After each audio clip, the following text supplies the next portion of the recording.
जय गुरुदेव। आप सब लोगों को एक बार फिर से इस नए एपिसोड में, जिसका नाम है गुरु सियाग योग, गुरु करिले आप समान, भाग 10 में एक बार फिर से नई ऊर्जा के साथ गुरु भाई ओम प्रकाश गर्ग, बहुत बहुत जय गुरुदेव गुरु भाई आपको। जय आप जय गुरु। ऐसी यात्रा करके आए हैं गुजरात की, और बहुत अच्छा रहा पिछला सेशन भी। और पिछले सेशन में एक बड़ी प्यारी सी टिप्पणी आई थी, वो मैं पढ़ के सुनाना चाहता हूँ, फिर मैं आपको मंच हैंड ओवर करूंगा। उसमें एक गुरु भाई हैं, उन्होंने लिखा है कि कभी कभी मनुष्य अपने उत्सव मनाने की प्रक्रिया को करने में साल भर की प्रतीक्षा करते हैं, परंतु कभी कभी समर्थ सदगुरुदेव का कि ऐसी कृपा हो जाती है कि साधक जहां जहां कदम रखता है वहां वहां आनंद प्रकट होता है। वसुंधरा सूक्ष्म कमल बिछाती है और आकाश छत्र लगा देता है। तो ये एक ऐसी बड़ी प्यारी सी आध्यात्मिक टिप्पणी थी, एक छोटे बड़े नन्हे से एक गुरु भाई की तरफ से आई थी, बहुत प्यारे हैं वो। तो यहाँ शुरुआत करते हैं, और मैं अब आपको आमंत्रित करता हूँ एक बार फिर से इस नए एपिसोड में, पार्ट 10 में, भाग 10 में। ओवर टू यू गुरु भाई। जय गुरुदेव गुरु भाई। सच्चिदानंद रूपाय परब्रह्म परमात्मा स्वरूप समर्थ सदगुरुदेव श्री रामलाल जी सियाग साहब के चरण कमलों में बार बार नमन वंदन। शिव अवतारी महायोगी बाबा श्री गंगाईनाथ जी के चरण कमलों में बार बार नमन वंदन। सभी गुरु भाई बहनों के भीतर विराजमान गुरु तत्व को नमन। मानव मात्र के भीतर विराजमान गुरु तत्व को नमन। जय गुरुदेव गुरु भाई। सभी जय गुरु भाई गुरुदेव। को, सभी गुरु भाई बहनों को जय गुरुदेव जी। जो तो कुछ। गुरु कृपा फिर बात शुरू हुई है गुरु भाई, वहीं से आगे की बात शुरू करें आप। जी बिल्कुल बिल्कुल। पिछले सेशन में जो बात चली थी वो मुख्य बात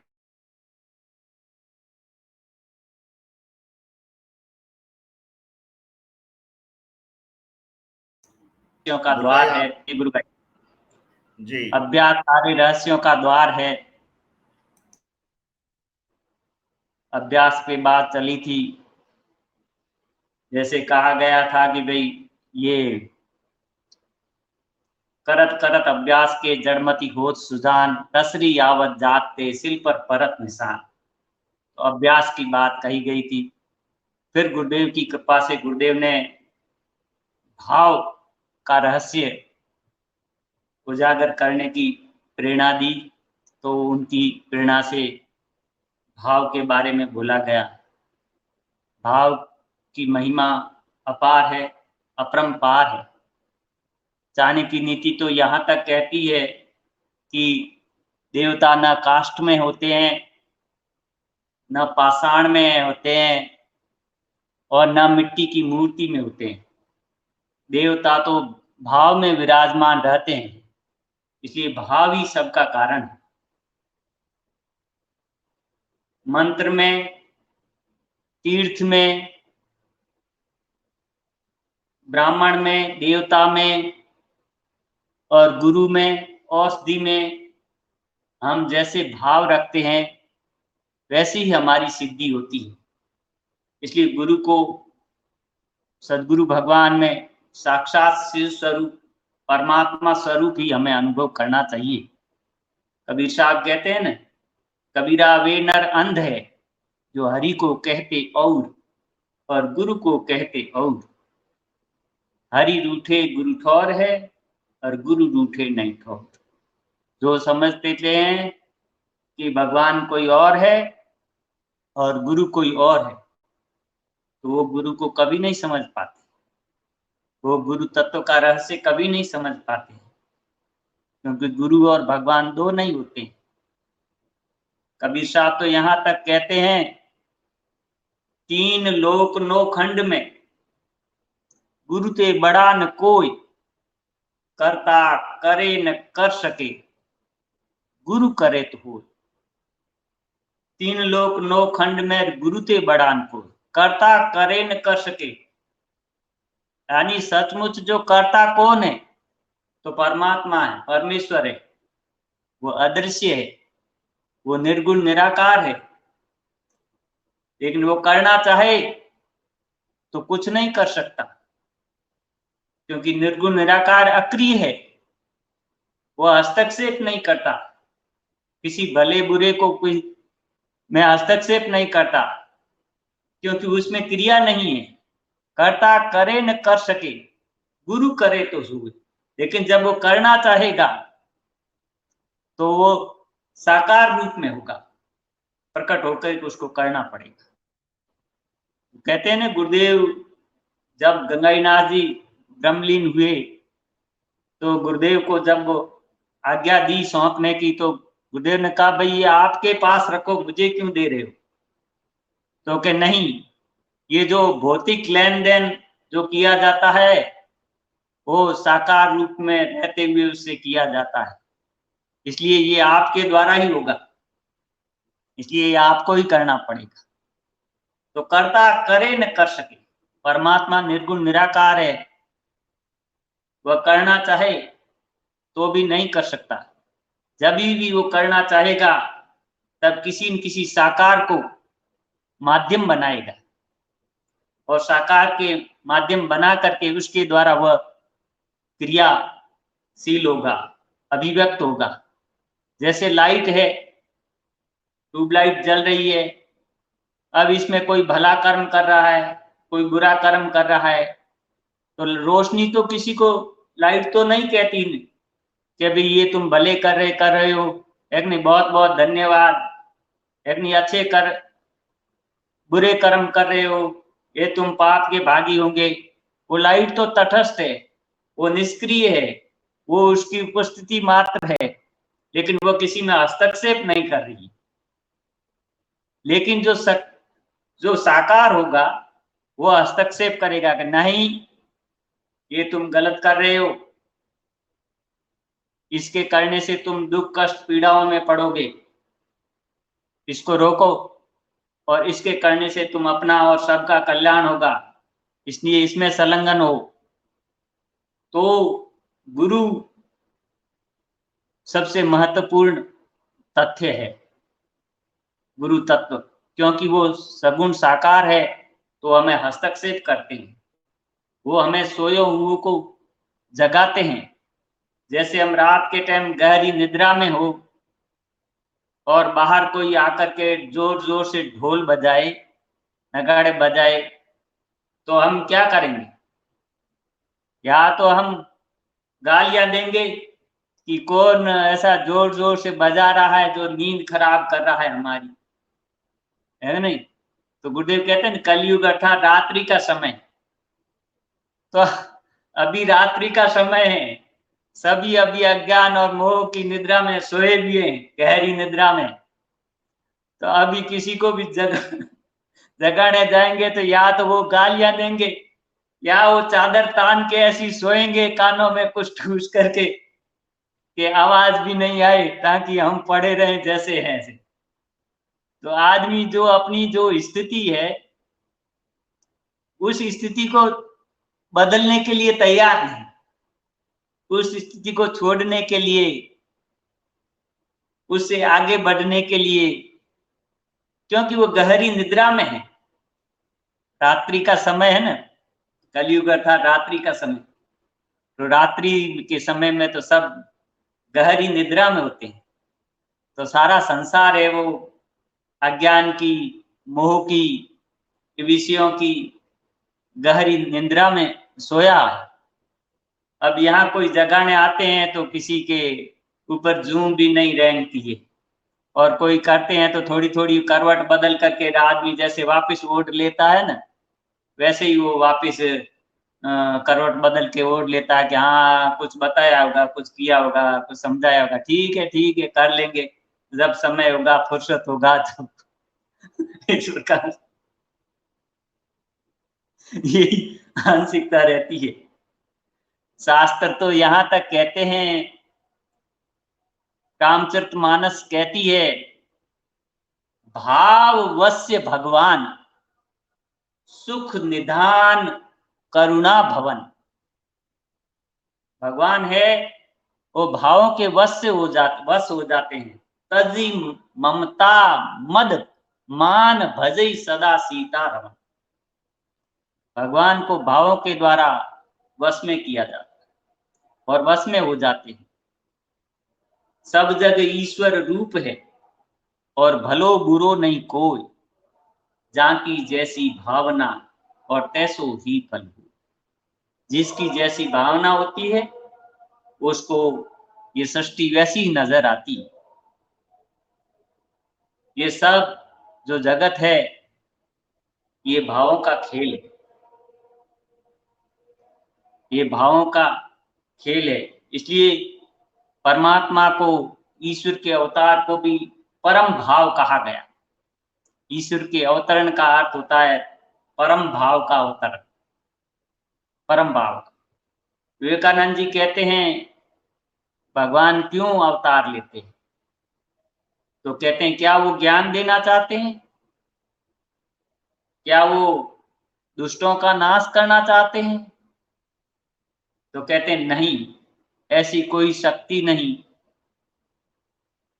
जो उन्हें प्रकट करने पे मजबूर करे। ये प्रेम है, ये प्रेम का भाव ही है जो उन्हें यहाँ खींच लाता है और उन्हें अवतरित होने पे मजबूर करता है। वो भावों के वश हो जाते हैं। इसलिए तो भगवान कहते हैं कि मैं भगतन को दास, भगत मेरे मुकुट मणि। मैं भगतन को दास, भगत मेरे मुकुट मणि। उन्होंने दुनिया में किसी को भी अपन प्रेम रखें करें तो हमें सिर पे कोई नहीं बिठाता, लेकिन भगवान तो कहते हैं भगत मेरे मुकुट मणि। वो मेरे सिर के ऊपर आए हुए मुकुट है। क्योंकि भगवान है या नहीं है ये कौन कहता है? इसका क्या प्रमाण है कि भगवान है या नहीं? भगवान का जो प्रमाण है इस संसार में वो उनके भक्त। वो भक्त ही अपने प्रेम के द्वारा ऐसा जीवन जीते हैं, ऐसे उनके द्वारा चमत्कार और रहस्य प्रकट होते हैं जिससे वो विश्वास करते हैं कि हाँ भगवान भी है। तो भक्त ही भगवान के प्रमाण है।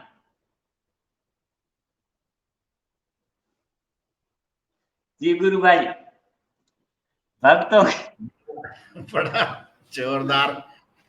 देखो, के आपको सुनते हैं ना गुरु भाई, आपको सुनते हैं तो जो कुछ कनेक्टिंग डॉट्स जिसको बोलते हैं ना कि मतलब कुछ मिसिंग था, आप वो डॉट्स को कनेक्ट करते हो और पिक्चर कंप्लीट हो जाती। तो हर बार ऐसा हो रहा है कि आपको सुन रहे हैं, हमारे कॉन्सेप्ट क्लियर होते जा रहे हैं। तो ये भी उसी भगवान के भेजे हुए भक्त हो आप, जो जो ये बताना चाहता है कि भाई मेरे और भक्त हैं वो अनएजुकेटेड टाइप के हैं, तो उनको ये कनेक्टिंग करके बता दो डॉट्स को। वो आनंद आ रहा है। मैं तो मतलब ज्यादा डिस्टर्ब नहीं करूंगा आपको, तो आप बोलते रहिए बस। जी गुरु भाई, तो भक्त ही भगवान के प्रमाण है। भक्तों के द्वारा ही भगवान भक्तों के प्रमाण देते हैं कि हाँ मैं हूं, मेरी उपस्थिति है। और भक्तों की अपार महिमा है, भक्तों की अपार महिमा है। भगवान कृष्ण तो यहाँ तक कहते हैं भागवत के अंदर कि मैं अपने भक्त का दास हूं, मैं अपने भक्त का ऋणी हूं। तो हम विचार करते हैं कि भगवान भक्त के ऋणी क्यों है? तो भगवान कहते हैं भाई भक्त तो होता है वो केवल मुझसे प्रेम करता है और किसी दूसरे से प्रेम करता नहीं है। तो वो तो मेरे को कुल समर्पित हो जाता है सब कुछ। जब वो मेरे को समर्पित हो जाता है तो मैं भी जब पूरा ही उसी को समर्पित हो जाऊं तब तो मैं पूरा मतलब सही हुआ। और मेरे तो बहुत सारे भक्त हैं, तो मेरा जो भाव है, वो प्रेम है, वो डिवाइड हो जाता है, वो बढ़ जाता है। तो मैं अपने भक्तों के ऋण से कभी उऋण नहीं हो सकता, उनके ऋण से कभी चुकता नहीं कर सकता। जैसे नरसिंह मेहता ने किया, मीराबाई ने किया, जिन भक्तों ने भी प्रेम किया, तो वो तो पूरे के पूरे समाहित हो गए। लेकिन भगवान के तो बहुत सारे भक्त हैं, तो वो तो सबसे प्रेम करते हैं। तो भगवान कहते हैं मैं भी पूरा नरसिंह मेहता को ही समर्पित हो जाऊं और किसी को नहीं हूं, तब तो मैं उसके ऋण से रहित होऊंगा। लेकिन मेरा प्रेम और भी भक्तों में बंटा हुआ है। तो ये जो भाव का है वो बहुत बड़ा रहस्य है। भगवान गीता में कहते हैं, न सतो वित्ते भाव, ना भाव वित्ते सत। सत का कभी अभाव नहीं होता और असत का कभी अस्तित्व ही नहीं। लेकिन जिसका अस्तित्व नहीं है उसमें हम भूले हुए हैं। भाई आप भटके बोलते हुए रहिए, कोई बात नहीं, आप लाइट। बोलते रहिए, जारी रखिए। हाँ जी गुरु भाई, हाँ जी गुरु भाई। जी जी जी। हम्म। तो गुरुदेव हमें यही शिक्षा देते हैं, गुरुदेव हमें यही बताते हैं। गुरुदेव हमें भ्रम और भटकाव से दूर करते हैं। जी लेकिन हम भ्रम और भटकाव को समझ नहीं पाते हैं। गीता में भगवान कहते हैं न, ईश्वरः सर्वभूतानां हृदय से अर्जुन तिष्ठति, ब्राह्मण सर्वभूतानि यंत्र आरूढ़ानि माया। ईश्वर समस्त भूत प्राणियों के हृदय में निवास करता है और हृदय में बैठ करके वो माया के द्वारा सबको भ्रमाता है, चलाता है, घुमाता फिराता है। वो भीतर विराजमान है, फिर भी हम बाहर मंदिरों में, मूर्तियों में, पहाड़ों में खोज करते फिर रहे हैं। वो भीतर कह रहे हैं। लेकिन हमने आज तक भगवान कृष्ण को तो मानते हैं, लोग पूजा अर्चना भी करते हैं, लेकिन भगवान कृष्ण की नहीं मानते कि वो भीतर ही कह रहे हैं। ऐसे ही कबीर साहब बताते हैं कि ज्यों तिल माही तेल है, ज्यों चकमक माही आग, तेरा साईं तुझ में बसत है, जाग सके तो जाग। कितना स्पष्ट कह रहे हैं। ज्यों तिलों के अंदर तेल है, दिखाई नहीं देता, लेकिन उसकी पीसने पे तेल निकल आ जाता है और उसकी खल अलग हो जाती है। जो चकमक पत्थर के अंदर आग है, लेकिन उस दिखाई नहीं देती, लेकिन घिसने पे प्रकट हो जाती है। ऐसे ही तेरा साईं तुझ में बसत है। जो परमात्मा है वो तेरे ही भीतर रहता है। तेरा साईं तुझ में बसत है, जाग सके तो जाग। वो भीतर की तरफ कह रहे हैं। ऐसे ही संत कह रहे हैं, तुलसीदास जी, घट में है सूझे नहीं और लानत ऐसे जीव। वो हमें धिक्कार रहे हैं, तुलसीदास जी हमें धिक्कार रहे, लानत है। घट में है सूझे नहीं, वो पास में है, हृदय में बैठा है और फिर भी नजर नहीं आता। लानत है ऐसे जीव, ऐसे जीव को लानत है, धिक्कार है।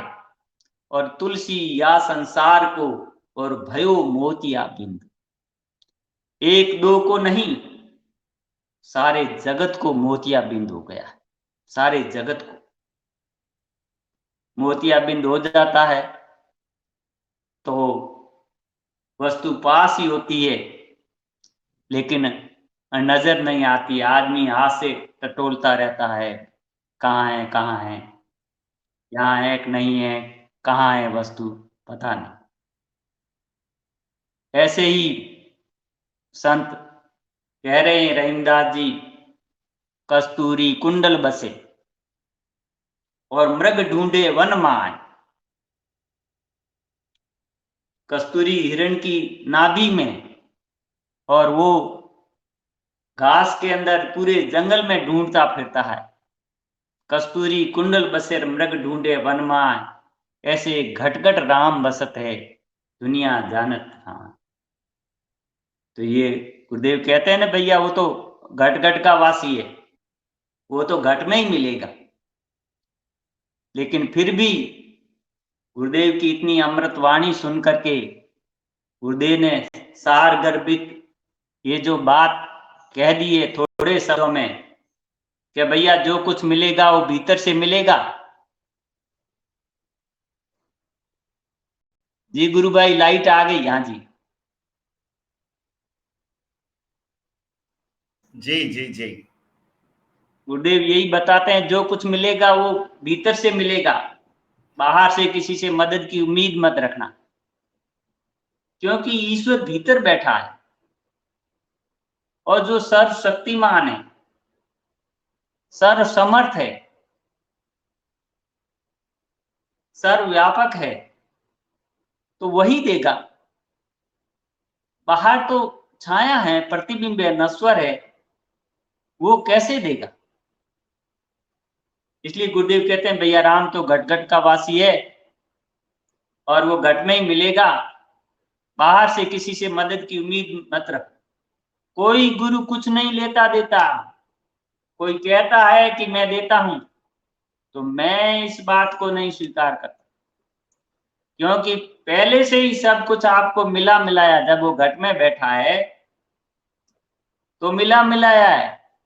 वो घट वाले से जुड़ने का एक तरीका है, वो मैं बता देता हूं, उससे कनेक्ट कर देता हूं, जोड़ देता हूं। फिर आगे दोस्ती आपको बढ़ानी है, गाड़ी करनी है, वो कितनी गाड़ी करते हो वो आप पे निर्भर करता है। लेकिन आदमी है वो बाहर ढूंढ रहा है। मेरे बड़ी भाई जो उन्होंने, उनको तकलीफ थी, अल्सर था, तो काफी डॉक्टर से इलाज विलाज कराया, लेकिन वो बैठा नहीं। तो मुझे फोन किया कि मैं गुरुदेव का, मैंने बहुत बार बताया गुरुदेव का प्रोग्राम है, आऊंगा आऊंगा, यूं कह रहे आए नहीं। तो मैंने छोड़ दिया बताना, मैं कहा जब गुरुदेव की इच्छा होगी बुला लेंगे, अपने को क्या ज्यादा है कि नहीं। कोई ज्यादा जी किसी को कहते हैं तो वो सोचते हैं वो हमारे को अपने जैसा बनाना चाहते हैं, अपने में जबरदस्ती मिलाना चाहते हैं। इसलिए ज्यादा किसी से उसको धक्के नहीं देने चाहिए, उसकी मर्जी हो तो आए न करे, तो जीवन उसका अपना है नहीं, अपना इच्छा है सोचे। तो एक बार वो अपने आप आ गई, डॉक्टर को दिखाया और पर्ची ले गई, मेरे को फोन किया, बताया आज प्रोग्राम है, कहाँ है। आए गए और एंट्री करा करके, टैक्सी करा करके सीधे वहां आ गए और मंत्र लिया, ध्यान ध्यान लगने लग गया, योगिक क्रिया होने लग गई। और मेरे से थोड़े विरोधी विचार में रहते थे, लेकिन जैसे ही ध्यान और वो शुरू किया तो एकदम वो गांव गए पोखरण, तो 4-5 दिन के अंदर उनको योगिक क्रियाएं, खेचरी मुद्रा लगने लग गई। वो बच्ची थी उनकी, वो भी अंदर मतलब वो पेशाब वगैरह चली जाती थी, वो भी बंद हो गया। बहुत सारी, वो क्या 4 बजते हैं, कोई आता है सिर पे हाथ फेरता है, उठ जा बेटा ध्यान कर 4 बजते हैं कि वो आता है, कोई सिर पे हाथ फेरता है, उठ जा बेटा ध्यान कर तो मैं तो ध्यान, वो इतने खुश होते, रोज फोन करते मुझे, रोज फोन करते, आप कब आ रहे हो, आप कब आ रहे हो। अरे मैं क्या, आ रहा हूँ आ रहा हूँ, आप चिंता न करो। तो क्या अभी आप दीपावली पे आओगे तब आके मिल के जाना, आना, बहुत खुशी हुई। और सब इतने अनुभव हुए उनको, इतने अनुभव हुए और इतने काम हुए। फिर भी वो थोड़े समय बाद किसी निर्मल बाबा का सुना टीवी पे, तो उससे जुड़ के बखान करने लगी। और फिर थोड़े समय किया, उनको खिचड़ी मुद्रा लगी, काफी वो कब्ज में, पाइल्स की तकलीफ थी, बहुत सारी तकलीफों में ठीक हुई उनकी। फिर वो देखा तो थोड़े समय बाद अभी रिटायरमेंट हुए, तो गए थे तो मेरी पहचान खाटू वाले श्याम ऐसे लगा रखे थे उन्होंने।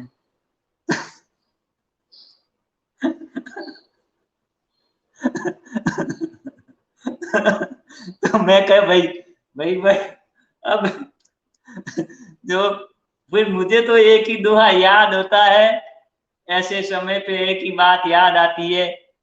एक संत का कहा हुआ कि जो चाहे सो करे, भलो बुरो संसार, नारायण तू बैठ के अपनो भुवन गुहार। संसार अच्छा करे चाहे बुरा करे, जैसा करे उनकी अपनी इच्छा हो, जैसा करे, नारायण तू बैठ के, हे मनुष्य, ये ये मतलब साधक, तू बैठ के अपना भूअर गुहार, अपने हृदय की सफाई कर। जो करेंगे वो अपनी इच्छा से अपनी मर्जी से करेंगे, हमारे कहने से करेंगे नहीं, हमारे कहने से पकड़े नहीं, हमारे कहने से छोड़े नहीं, अब बदले तो उनकी मर्जी, अब कब वापिस उसके आगे। तो ऐसे कई गुरु भाई बहन जो छोड़ दिए थे, फिर करते हैं, फिर छोड़ देते हैं, फिर करने लग जाते हैं, फिर कहते हैं कि कई तो कहते हैं ठीक है, कई कहते हैं नहीं नहीं ठीक है, नहीं है।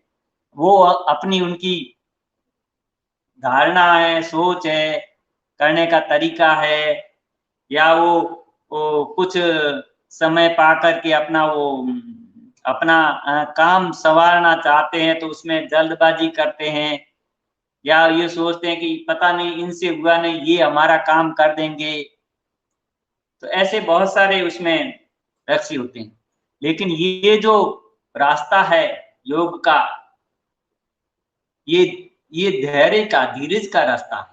ये जो धर्म का जो रास्ता है वो धीरज का रास्ता है, ये धैर्य का रास्ता है, ये जल्दबाजी का रास्ता नहीं है।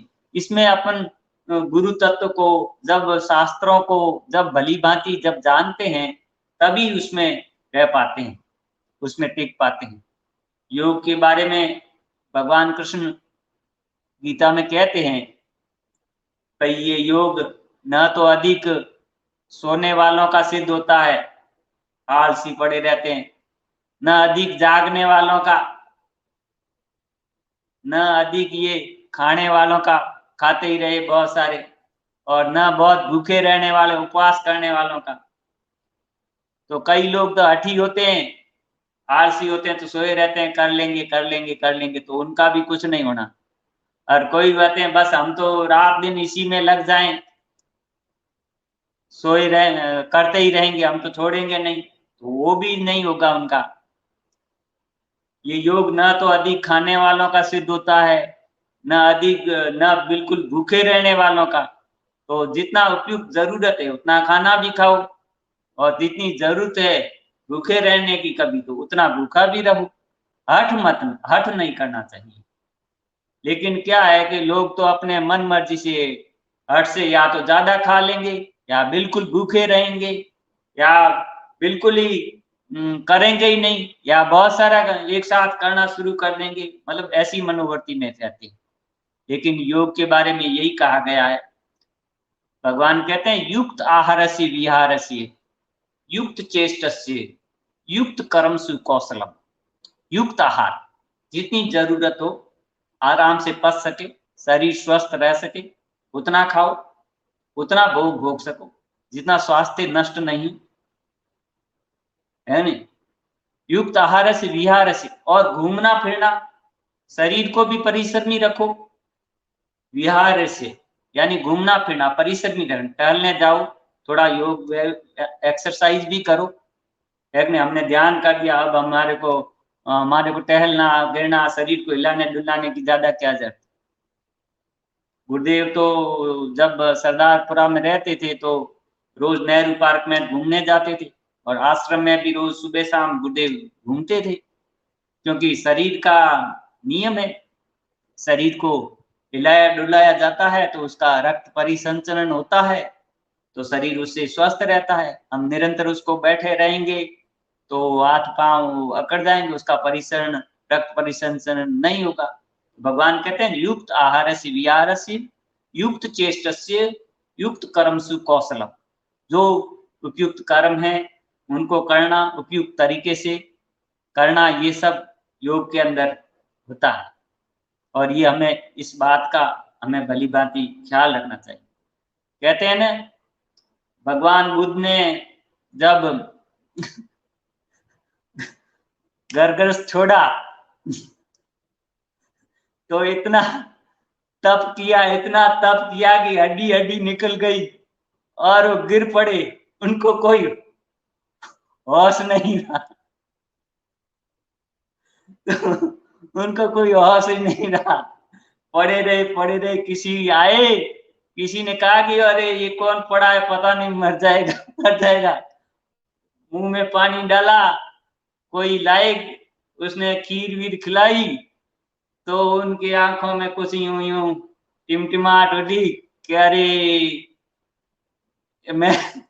मेरी तो हालत क्या हो गई। मैंने तो ये क्या किया, इतना हठ किया कि शरीर की हड्डी हड्डी निकल आई, मां सारा हट गया और मरणासन अवस्था में पहुंच गए।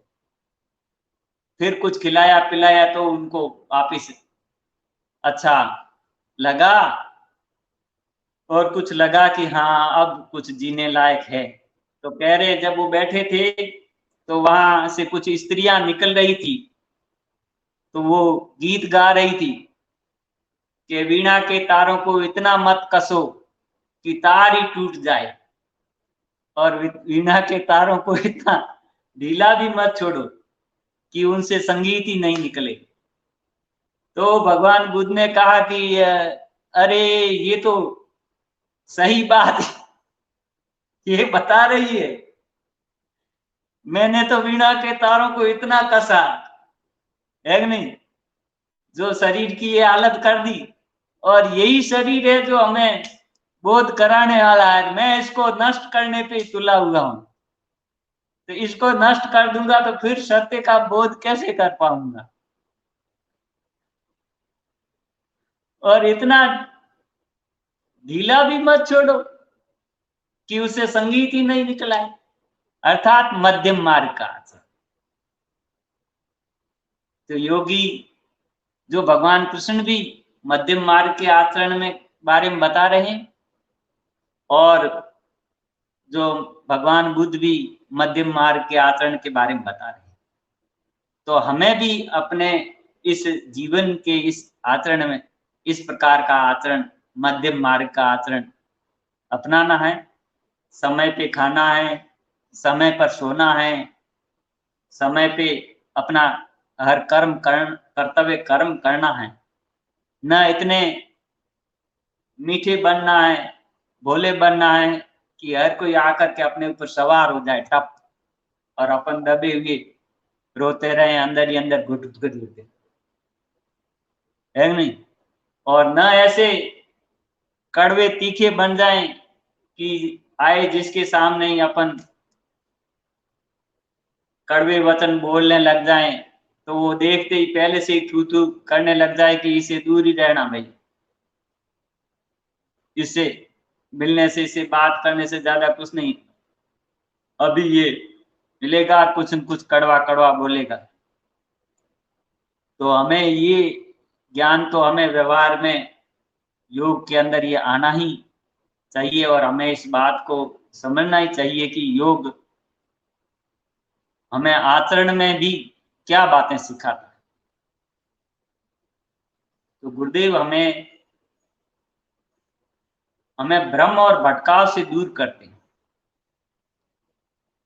हम मथुरा में, काशी में, वृंदावन में, द्वारका में बाहर ढूंढते हैं, लेकिन गुरु बताते हैं बाहर नहीं, वो आपके भीतर ही है। वो बाहर कहीं नहीं, वो घट घट का वासी है। भगवान कृष्ण के ये वचन, ईश्वर सर्वभूतानां हृदय से अर्जुन तिष्ठति ब्राह्मण सर्वभूतानि यंत्र आरूढ़ानि माया। ईश्वर समस्त भूत प्राणियों के हृदय में रहते, फिर भी हम हृदय में बैठे वाले को स्वीकार नहीं कर रहे हैं। और बाहर वालों के जा जाके नाक रगड़ रहे हैं, और सत्य भीतर विराजमान है। भगवान कृष्ण तो दूसरे अध्याय में कहते हैं गीता में कि मैं समस्त भूत प्राणियों की आत्मा हूं। भगवान तो सबको समस्त भूत प्राणियों की आत्मा बता रहे हैं अपने। अपन चित्र में मूर्ति में तो देख रहे हैं भगवान को, लेकिन जहां भगवान कह रहे हैं कि मैं तो समस्त भूत प्राणियों की आत्मा हूं, तो ये तो मैं इस्कॉन वालों से यही कह रहा था कि मैं कह भैया आप गीता की बात तो कहते हो, भगवान की कहते हो, लेकिन वो मूर्ति में तो आप दिखाते हो, दंडवत भी सब करते हो, अच्छी बात है, लेकिन ये भी तो कह रहे हैं भगवान के समस्त भूत प्राणियों की मैं आत्मा हूं। तो ये चलते फिरते भूत प्राणियों के अंदर ये इसमें क्यों नहीं देख रहे? इसमें देखेंगे तो ज्यादा फायदा होगा, मूर्ति में देखेंगे तो ज्यादा फायदा होगा। इसमें देखेंगे तो अपनी घृणा, निंदा, ईर्ष्या, आलोचना, तेरा मेरा, जात पात, हिंदू मुस्लिम जैन बौद्ध, जो भी संसार में जो राग द्वेष है वो मिट जाएगा ना। भीतर देखेंगे, हर चलते फिरते मनुष्य में, जीव जंतु में, प्राणी में दिखेंगे, तो फिर परेशानी तो इसके भीतर देखने से दूर हो रही है ना। वो तो डिबिया वाला है, वो अंदर बैठा दिया, वो अपनी मर्जी होती, जब वो चढ़ा दिया, आगे रख दिया, फेर दिया, विदा कर दिया, अब बंद कर दिया, अब दर्शन नहीं होंगे, अब दर्शन का टाइम है, अब नहीं है। अरे भाई असली तो यहाँ बैठा है, बोल रहा है, देख रहा है। बस्ती न शून्यम, शून्यम न बस्ती, अगम अगोचर ऐसा, गगन शिशिर में बैठा बालक मोले, तवन भेद है कैसा। वो यहां बैठ के बोल रहा है, गगन शिशिर से वो शब्द आ रहा है, वहां से, यहां से कंपन करता हुआ। बस्ती न शून्यम, शून्यम न बस्ती, गोरखनाथ जी कहते हैं अगम अगोचर ऐसा, गगन शिशिर में बैठा बालक बोले, तवन भेद है कैसा।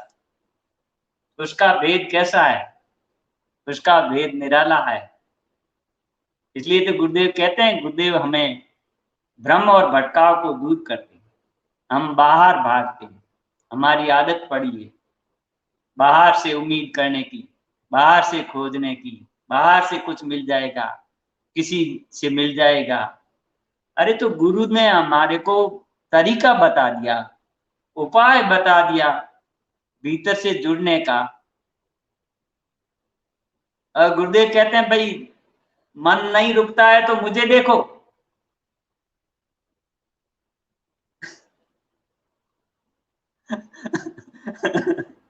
ये कितनी सिंपल बात है। देखो एक बार क्या हुआ गुरु भाई, मैं आपकी बात बीच में रोक रहा हूं, लेकिन अब वो आपकी बात को पुष्ट करने के लिए कहना पड़ रहा है। एक कोई देसी आदमी था बेचारा, बहुत गांव देहात का। जयपुर में 21 जून को योग दिवस के ऊपर एक कार्यक्रम हुआ।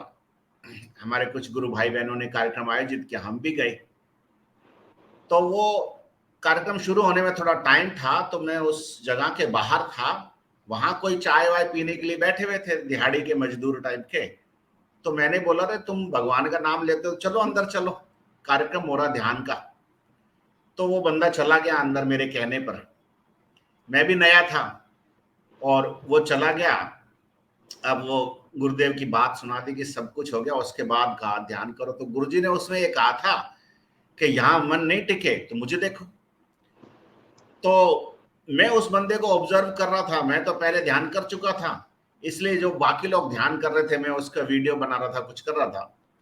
तो मैं उसको देखूं, वो यहां ऐसे करके पकड़ के बैठा हुआ है, ऐसे करके, ठीक है, जैसे कोई मतलब गुरुजी छूट के भाग जाएंगे, ऐसे पकड़ के बैठा हुआ है। फिर उसको लगा कि नहीं ये तो चीज नहीं है। तो उसको बात याद आ गई होगी कि फिर मुझे देखो। तो वो बस एक फोटो की तरफ देखता रहा, गुरुजी की फोटो की तरफ देखता रहा। तो मुझे लगा यार देसी बंदे ने देसी स्टाइल में बात समझ ली कि जब ध्यान नहीं लग रहा, ध्यान नहीं, यहां नहीं दिख रहा, तो मुझे देखो, मन भटकता है तो मुझे देखो। तो बड़ी कितनी सिंपल तरीके से गुरुदेव ने बात समझाई है। लेकिन लोग क्या है, ज्ञान के ऐसे ऐसे ओढ़ने पहन पहन के घूम रहे हैं, और ऐसा घूमर कर रहे हैं बेचारे, जो असली चीज छूट जाती है उनसे। जी जी गुरु भाई, गुरु तत्व तो भीतर ही है, वो खींच लेता है भीतर। बिल्कुल वो खींचते हैं। वो बाहर तो प्रतीक रूप में है, और वो कहते हैं मूल रूप से मैं भीतर विराजमान हूं, तो झट अंतर्मुखी कर लेते हैं।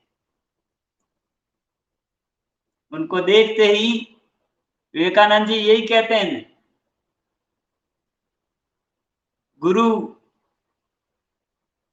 मनुष्य जैसे दिखते हैं, मनुष्य शरीर धारण करके हमारे पास आते हैं, मनुष्य जैसे दिखते हैं, लेकिन मनुष्य नहीं होते हैं। वह नहीं होते हैं जो हमें आंखों से दिखाई देते हैं।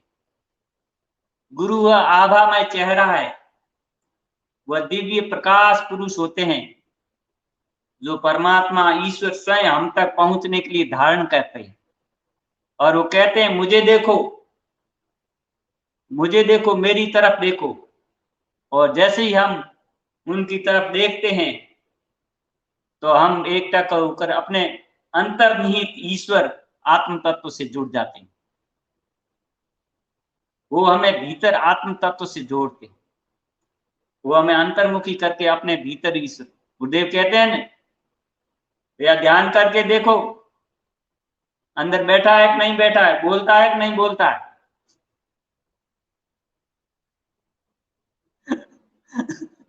वो मैं ऐसा ऐसे बोलता है, इतना जोरदार बोलता है वो, जिसको सुनाई देता है ना उसके आनंद आ जाता है, इतना अब जोरदार मैं बोलता गुरु भाई सवेरे जब ध्यान में बैठा आज, तो ध्यान में गहरा ध्यान लगा और विचार आ रहे, मैं कहो अब अगला सेशन है, क्या बोलना है गुरुदेव। तो गुरुदेव टॉपिक पे टॉपिक ला रहे हैं कि देख, अभी तो तूने आनंद का जो टॉपिक था उसका पूरा खुलासा किया नहीं तूने। आनंद को सिर्फ वो कुछ सूत्र और थोड़ी सी बात बता के छोड़ दिया, उसका पूरा खुलासा करके वेदांत के अनुसार। फिर गुरुदेव ने कहा, मोह के ऊपर तो तुम बिल्कुल ही नहीं बोला, मोह के टॉपिक को भी तूने पूरा खुलासा किया नहीं। उस मोह के टॉपिक को पूरा खुलासा करेगा तो मोह के बारे में समझ पाएंगे कि वास्तविक मोह क्या है, और तब मोह से व्यक्ति हटता है। क्योंकि मोह का जब तक उसका स्वरूप नहीं जान पाता है, तब तक पूरी तरह उसको समझ नहीं आती कि मोह क्या है, तब तक वो मोह छूटता नहीं। जब तक हम पूरी किसी चीज को संशय का नाश नहीं होता था उस बात के बारे में, तब तक हम उस चीज से पूरी तरह हट नहीं पाते। ऐसे गुरुदेव ने और भी 2-4 टॉपिक दिए कि अभी तो बहुत सारे टॉपिक तुझे बोलने में, अभी तू एक निष्ठा पे बोला नहीं, अभी तू हठ योग और सिद्ध योग और दूसरे दुनिया में योग प्रचलित है, इनमें क्या क्या अंतर है, डिफरेंट है, इनके ऊपर भी तू बोला नहीं। बहुत सारी बातें लोग कर रहे हैं।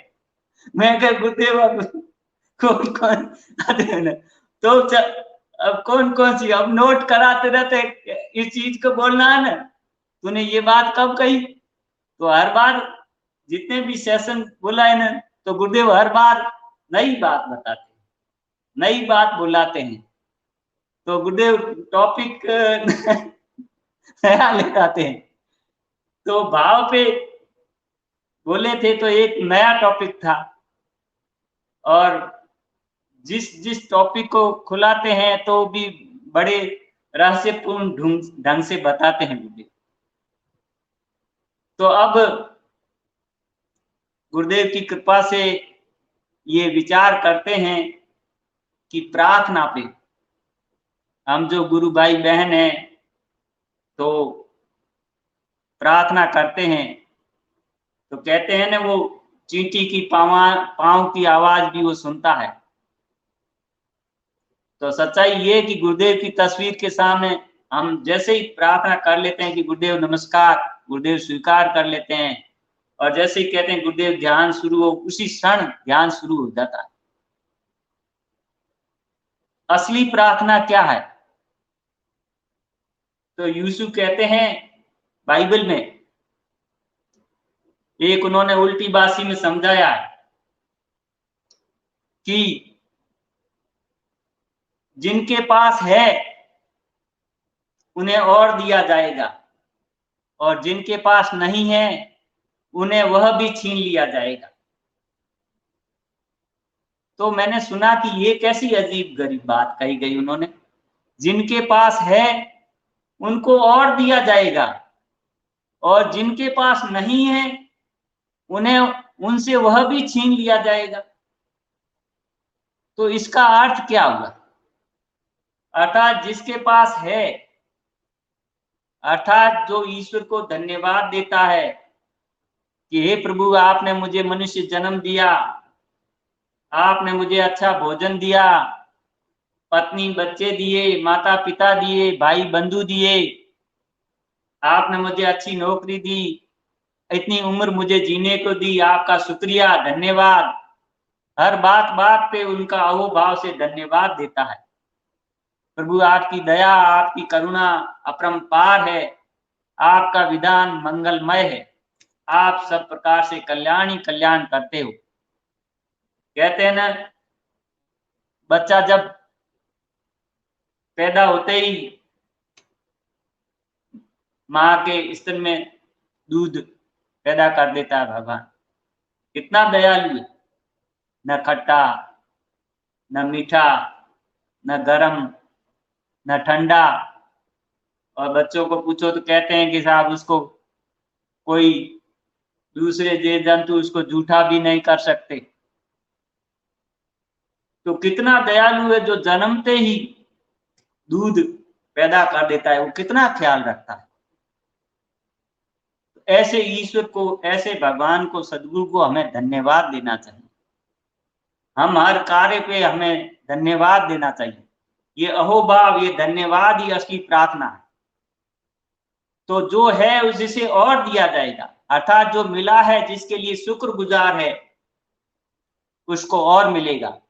लेकिन मिलने के बाद भी जो कोई कहता है कि नहीं है, मेरे तो ये भी नहीं है, मेरे तो ये भी नहीं है, मकान दिया तो कहते ये तो कुछ भी नहीं है, तनख्वाह मिलती है, बहुत सारा पैसा है, तो भी कहते हैं हम तो गरीब ही हैं, हमारे तो कुछ नहीं है। नहीं, वो तो पत्नी दी है तो कहीं तो नहीं दी के बराबर है, माता पिता है तो कहेगा ये भी हमारे नहीं के बराबर है, कि भाई बंधु है तो ये भी नहीं के बराबर, हमारे कुछ काम के नहीं, ये दुनिया कुछ काम की नहीं, कोई काम नहीं आता किसी के।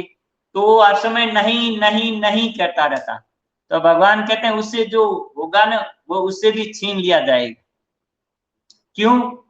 क्योंकि वो ईश्वर की नीति तो उसे बहुत कुछ दिए हुए, लेकिन उसके जो उसके पास होते हुए उसका उपयोग नहीं, उसका उसका उसका तरीका नहीं उसको काम लेने का, उसको बस वो शिकायत करना, रोना रोते रहना ही उसका शिकायत।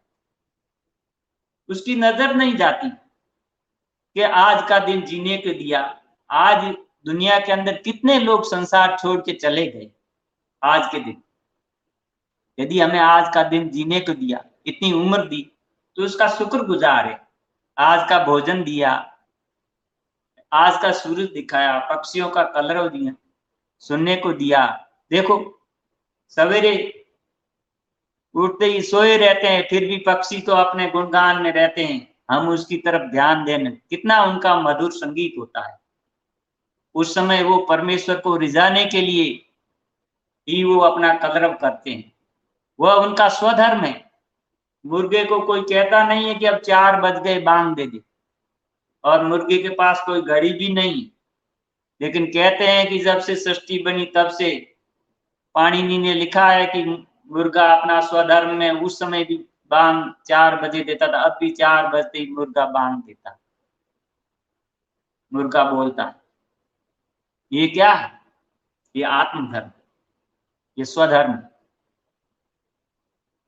तो ये आत्मा का स्वधर्म है, अहोभाव, ये प्रफुल्लता प्रसन्नता जो मिला है वो बहुत है, बहुत है, अपार है।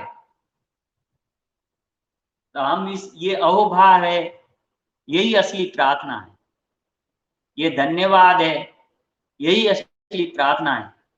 हमारी बुद्धि सही है, हमारी इंद्रियां सही काम कर रही है नहीं, और फिर भी हम सोच रहे हैं ये नहीं, वो नहीं, ऐसे नहीं, ऐसे नहीं, ऐसा हो जाता तो अच्छा होता, ऐसा नहीं।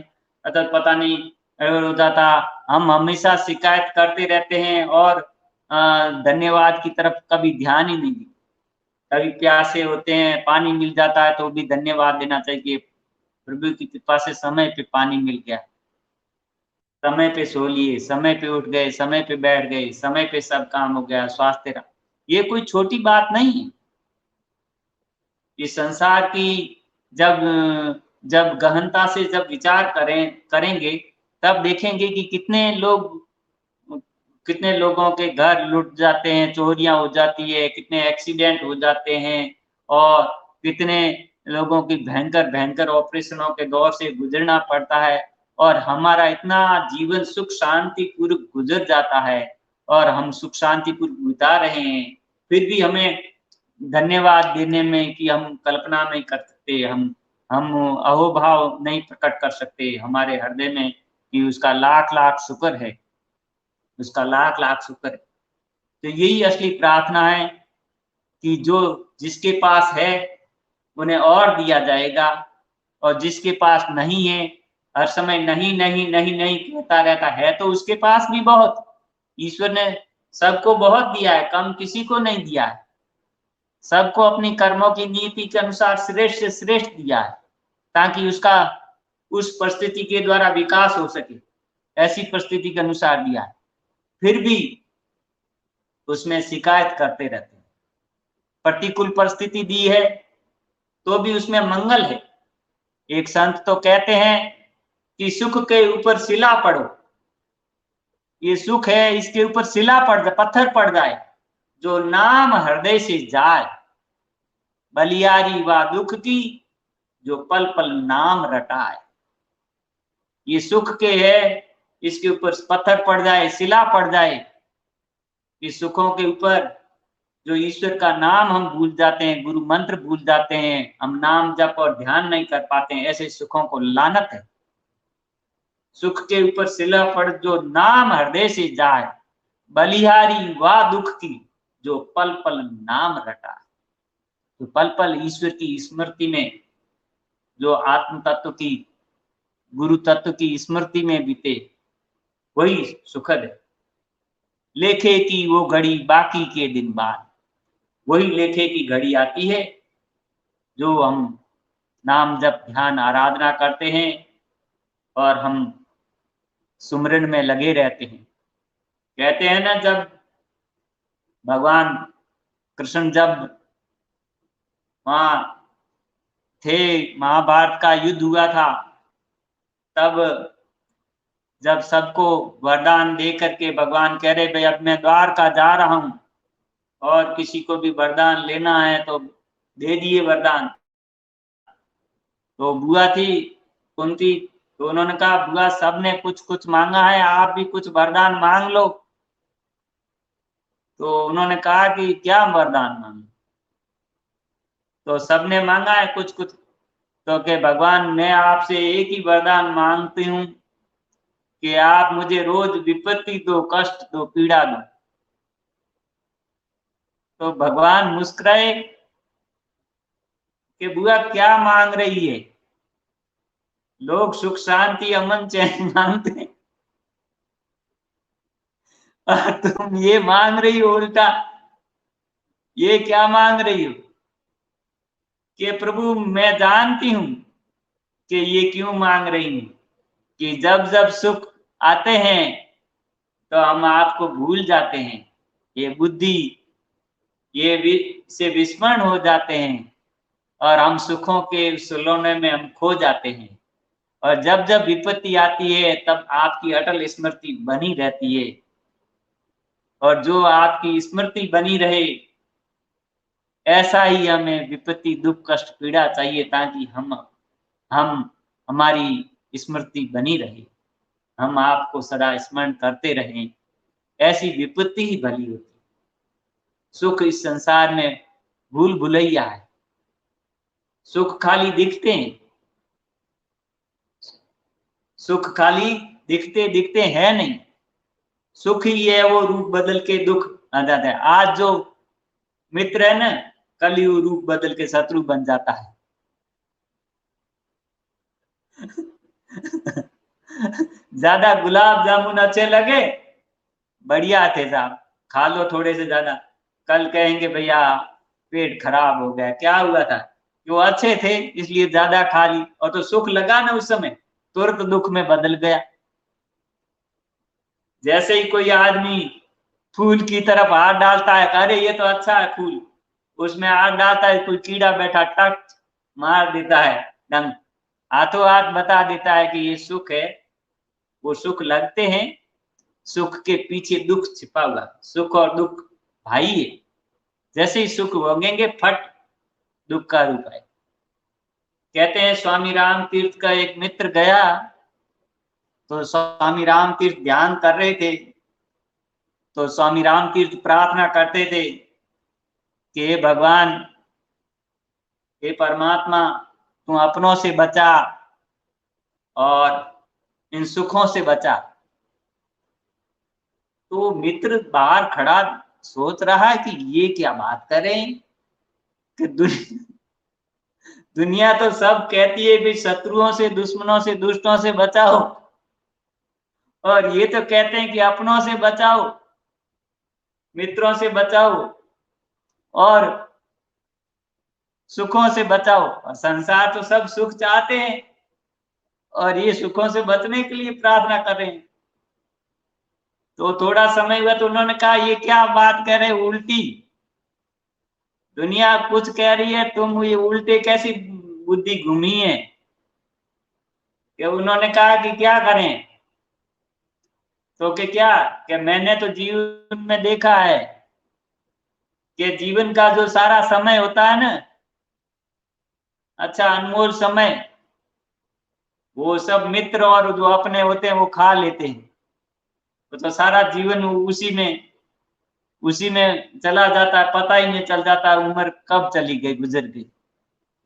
अपने कहते हैं आज बाजार चलो, आज शादी है, आज ब्याह है, आज रिश्तेदार में हुए, आज साला के वहां है, आज उस साधु के वहां है, आज साड़ी के घर समारोह है ना, आज नाते रिश्ते में उसने मकान का मुहूर्त है, आज उनकी नौकरी में नंबर आ गया, आज उनके फंक्शन है रिटायरमेंट का, वो सारा जीवन वो चला जाता है और पता ही नहीं चलता है कि कब उम्र गुजर गई।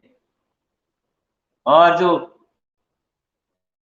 सुख होते हैं ना, तो वो हमारे को विवेक नहीं जगाते, दुख हमारे को विवेक जगाते हैं। जब भी हम दुख आते हैं तो हम सोचते हैं क्या करूं, कैसे करूं, किसको ढूंढूं, किसका सहारा लूं, किस दोस्त से, मित्र से, रुपयों से, पैसों से कैसा उपाय करूं। तो हमारी जो बुद्धि की जो सक्रियता है ना, वो बढ़ती है, उसमें मंथन चलता है। बुद्धि बुद्धि का जो हिस्सा है ना, वो क्रियाशील रहता है कि किस तरीके से हमें हमें इस दुख से निकलना चाहिए और दुख से निकलने का सही तरीका क्या है। क्या हम दुख से इस तरीके से निकलने की कोशिश करेंगे उस दुख से और दुख बढ़ जाए, उस दुख से और दुख बढ़ जाए, उस परेशानी से और परेशानी बढ़ जाए। तो सही तरीका क्या है, वास्तव में वो सही तरीका है भी या नहीं। तो सही तरीका तो वास्तव में यही है। इसलिए गुरुदेव कहते हैं कि भैया बाहर से किसी से मदद की उम्मीद मत रखो, जो कुछ है वो भीतर है, और भीतर से कनेक्ट होंगे और भीतर वाला ही सारे दुखों का अंत करेगा। हे सतपुरुषों, गोरखनाथ जी कहते हैं मत्स्येंद्र नाथ जी, हे सतपुरुषों, इस योग का सेवन करो। ये योग है, ये वेद रूपी कल्पतरु का अमर फल है। इससे त्रिविधि ताप शांत होते हैं, आदि देहिक, आदि भौतिक, आदि आध्यात्मिक। गुरुदेव कहते हैं इससे बाहर कोई बीमारी नहीं। इतना सहज और सरल मार्ग। अब कई गुरु भाई बहन यही सोचते हैं कि भाई भंवर सिंह जी और ये धर्मेंद्र जी तो चला रहे हैं, अपना काम कर रहे हैं कि कोई नया एजेंडा चला रहे हैं, खुद गुरु बन के बैठ गए हैं। और ये एक डैड होशियार ओम प्रकाश नाम का और जुड़ गया, पता नहीं ये भी अपनी आंक रहा है। और इसकी बोली से तो ये भी लग रहा है कि ये भी कोई गुरु घंटाल होने का कल दावा कर दे कि भाई मैं भी कुछ जानता हूं भाई, मेरे को भी मान लो। तो भैया ऐसा कुछ भी नहीं है। जो गुरुदेव की कृपा से गुरुदेव जो बुला रहे हैं, जो करा रहे हैं, उनकी जो इच्छा है और उनकी कृपा से ही हो रहा है, अपनी इच्छा से कुछ नहीं। हाँ, यह बात मैं जरूर कहना चाहता हूं कि गुरुदेव के जो चरण कमलों की फोटो है, मैंने हालांकि धर्मेंद्र सिंह से और भंवर सिंह जी से कोई उपाय नहीं पूछा, लेकिन चरण कमलों की फोटो रख करके ध्यान करने मात्र से मेरे ध्यान की गहराई बहुत बड़ी है, बहुत बड़ी है।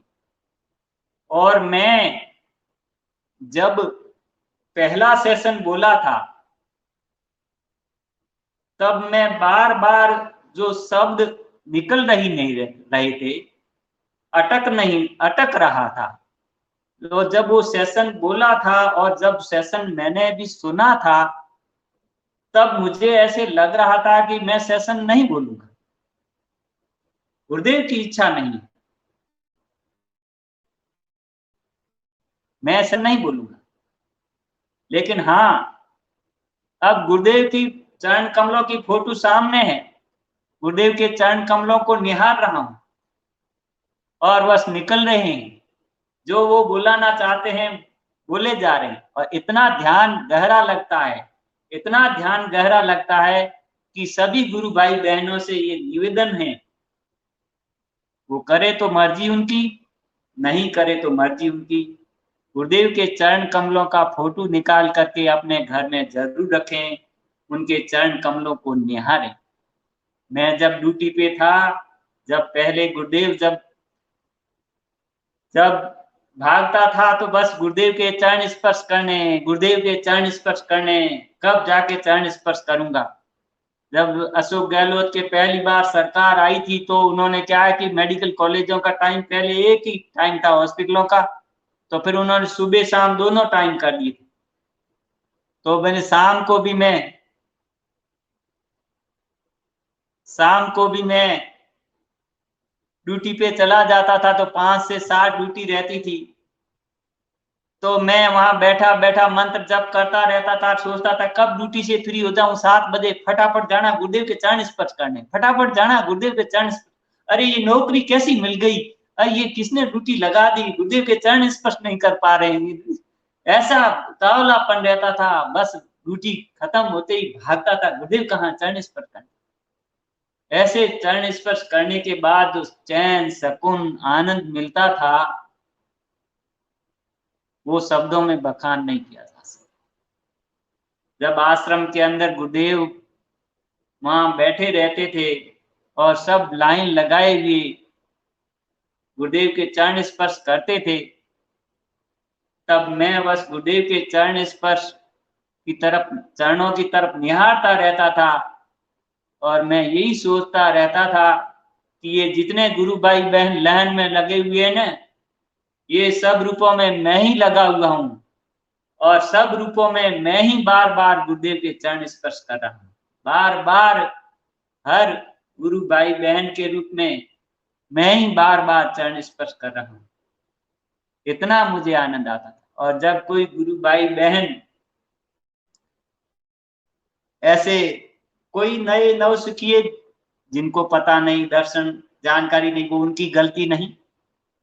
जब वो कोई अच्छी तरह नहीं झुक पाते थे, तो बैठे बैठे मेरे को ऐसे होता था कि मैं झुक जाऊं उनको अच्छी तरह, वो झुके नहीं है, ऐसे झुकना है पूरा।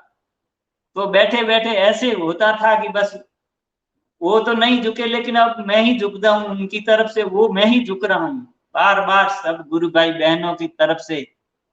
मैं गुरुदेव के चरण स्पर्श भले ही नहीं करूं, लेकिन मानस से हर समय यही विचार रहता है, यही विचार रहता है कि बारंबार सब गुरु भाई बहनों के रूप में मैं ही चरण स्पर्श कर रहा हूँ, मैं ही चरण। जी गुरु भाई, ये बड़ी भावपूर्ण आराधना है जैसा आपने कहा, और जैसे भाव हमारे रहेंगे गुरु के प्रति वैसा ही फल मिलेगा। कल का जो सेशन था रात का, वो एक तरह से मतलब जैसे चारों तरफ से कोई प्रहार करने के लिए तैयार बैठा है, हर चीज का विरोध करने के लिए तैयार बैठे लोग, ऐसे कुछ कमेंट आए। और एक चरणों वाली बात भी उसमें थी, आपने स्पष्टीकरण दिया।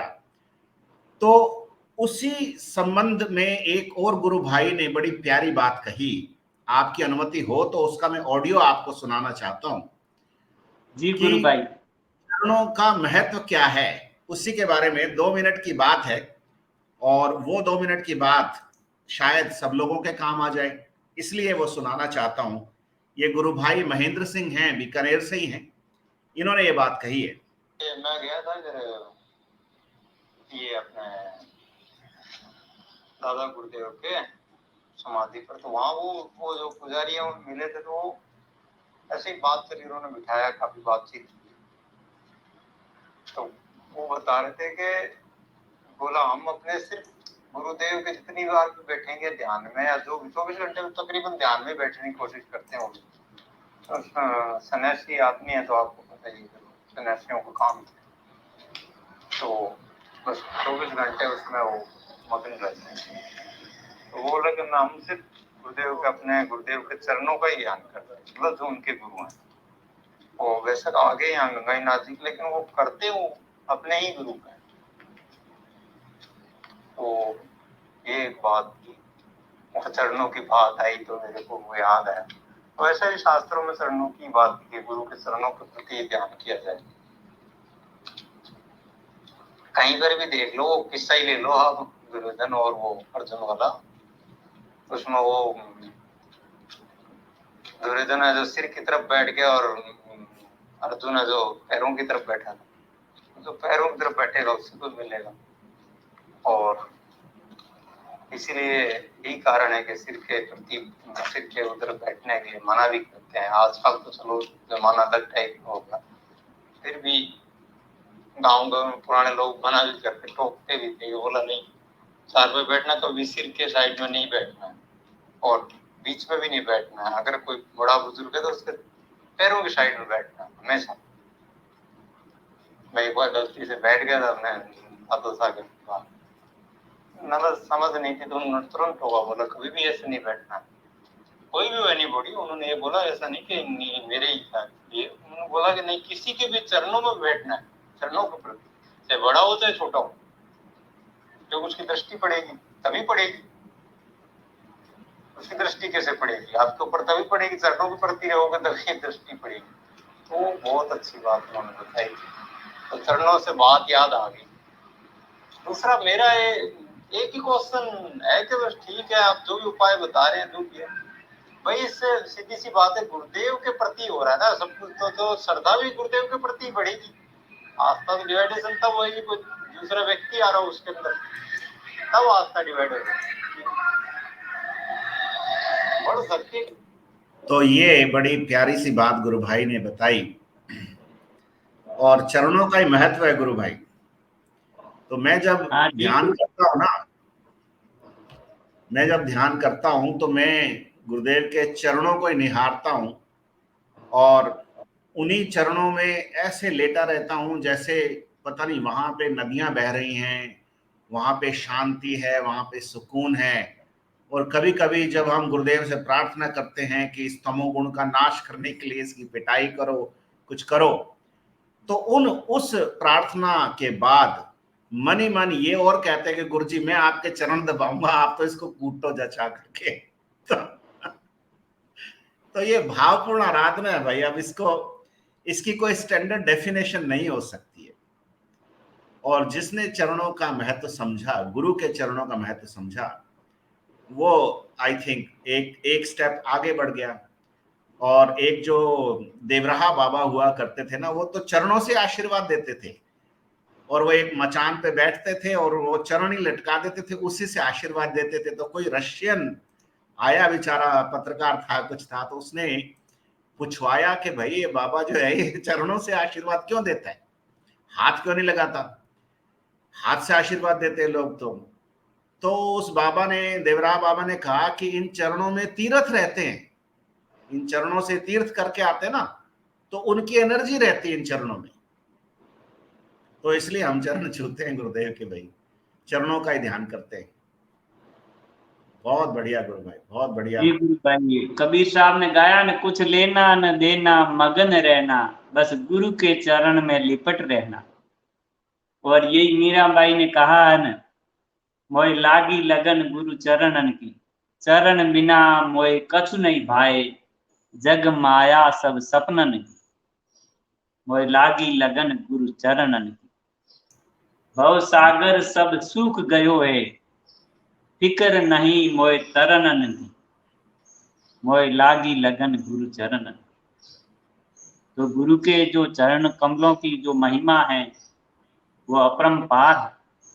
घर परिवार में भी हम देखते हैं कि जो माता पिता के चरण छूते हैं, बड़े भाई छोटे भाई होते हैं तो बड़े भाइयों के चरण छूते हैं, रिश्तेदार समाज में भी तो कोई बड़े होते हैं तो उनके भी चरण छूते हैं। तो चरणों की महिमा अपरंपार है। इसका अपना निसंदेह, इसका अपना कोई बहुत बड़ा विज्ञान है। भगवान विष्णु जब सोए हुए दिखाते हैं शेषनाग की सैया पे, तो लक्ष्मी जी उनके चरण कमल दबा रही है, चरणों में विराजमान है। जिन मंदिरों में जहां कहीं पे भी जाते हैं तो किसी के लकड़ी के खड़ाऊ बने हुए हैं, किन्हीं के चांदी के बने हुए हैं। चरण कमल मूर्तियां बहुत आगे दूर रखी हुई है, लेकिन चरण कमल पहले रखे हुए होते हैं, चरण कमल बनाएगी। ये निस्संदेह इसका कोई बहुत बड़ा विज्ञान है। हमें इसके बारे में जानकारी नहीं है, लेकिन ये गुरुदेव जो करा रहे हैं, मैंने जब चरण कमल का फोटो बना करके जब मैं ध्यान करना शुरू किया तो मुझे ध्यान की बहुत गहराई बढ़ी, बहुत गहराई। और कोई दूसरा विचार आ जाता था पहले, लेकिन बाद में नहीं आया। चलिए, ये फीडबैक कुछ लोगों के तो काम आएगा, जो लोग ट्राई करके देखना चाहते हैं वो जरूर कर सकते हैं। जी गुरु। और अब गुरुदेव के चरणों में ही ये कार्यक्रम समर्पित करते हैं।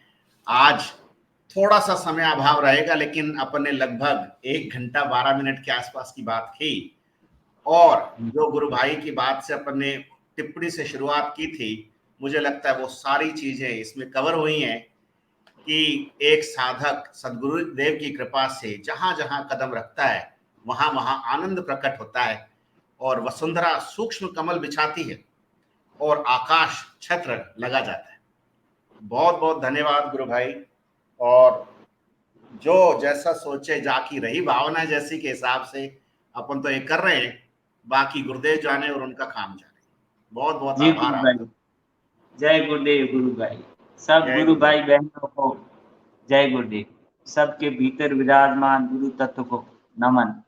सब गुरु भाई बहनों।